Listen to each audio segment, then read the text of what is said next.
धनश्री वर्मा ने खुलकर बात की है अपने तलाक को लेकर। धनुश्री ने कहा कि मैं मेंटली प्रिपेयर नहीं थी, लेकिन फिर जैसे ही कोर्ट ने फैसला सुनाया तो मैं फूट फूट कर रोने लगी। धनश्री ने कहा है कि जिस दिन मेरा तलाक हुआ उस दिन मेरे और मेरे परिवार के लिए काफी इमोशनल वाला दिन था। मुझे याद है कि जब मैं कोर्ट में खड़ी थी, मैं भले ही कितनी ही तैयार हूँ मेंटली, लेकिन पता नहीं क्या हुआ और मैं अचानक फूट फूट के रोने लगी। लेकिन मैं वहाँ खड़े होकर रोती रही, लेकिन मुझसे पहले युजिंदर कोर्ट से बाहर आ गए थे और बाहर क्या हुआ ये मुझे नहीं पता। और मैं पीछे के रास्ते से बाहर गई क्योंकि मुझे कैमरे के सामने नहीं जाना था और मुझे पता था कि लोग मुझे ही ब्लेम करेंगे। धनश्री वर्मा और युजिंदर चहल का तलाक 20 मार्च 2025 को हुआ था। इसी बीच धनश्री ने चहल की टी शर्ट को लेकर नाराजगी जताई है, लेकिन अब धनश्री ने न सिर्फ तलाक और एक्स पति की शुगर डैडी वाली टी शर्ट पर बात की है, बल्कि उन्होंने इस मुद्दे पर भी बात रखी कि हमेशा औरतों को ही ब्लेम किया जाता है। और धनुश्री ने बताया कि चहल ने वह टी शर्ट इसीलिए पहनी थी ताकि वह धनश्री को मैसेज दे सके। तलाक के दौरान युजविंदर ने जो टी शर्ट पहनी थी उस पर लिखा था be your on sugar daddy,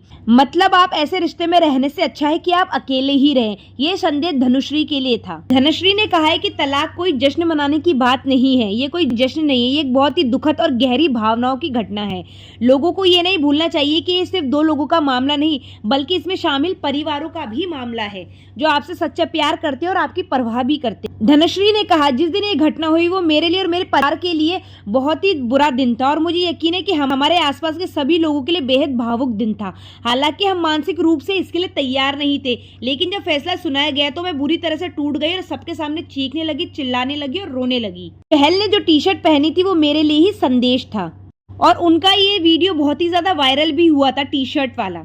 Dhanushree ने कहा कि मैं इनकी हरकत से बहुत ही ज्यादा चौंक गई थी। धनुश्री ने कहा व्हाट्सएप ही कर देता, टी शर्ट पहनने की क्या जरूरत थी। धनुश्री ने कहा कि मुझे टी शर्ट के बारे में पता चलते ही मैं वहां से निकल गई थी और अपनी कार में बैठ गई थी। कार में बैठकर मैं सांस लेने की कोशिश कर रही थी, इससे पहले कि मुझे कुछ समझ आता कि लोग उस स्टंट के बारे में मुझसे पूछने लगे और कहीं न कहीं मुझे बहुत बुरा लग रहा था। फिर मैंने सोचा जो होना था वो हो गया है, अब छोड़ो, जो इस बारे में सोचने से अब कोई मतलब नहीं है। और उस पल ने मुझे हंसने और आगे बढ़ने की प्रेरणा दी। के बाद सब खत्म हो गया। तो धनुश्री ने तलाक के बाद अब अपनी चुप्पी तोड़ी है और ये सब बताया है। तो आप सबको क्या लगता है कि दोनों में से किसकी गलती थी कि जिसकी वजह से तलाक हुआ है? मुझे कमेंट सेक्शन में जरूर बताइएगा और मेरे चैनल को लाइक, कमेंट, सब्सक्राइब करना ना भूलिएगा।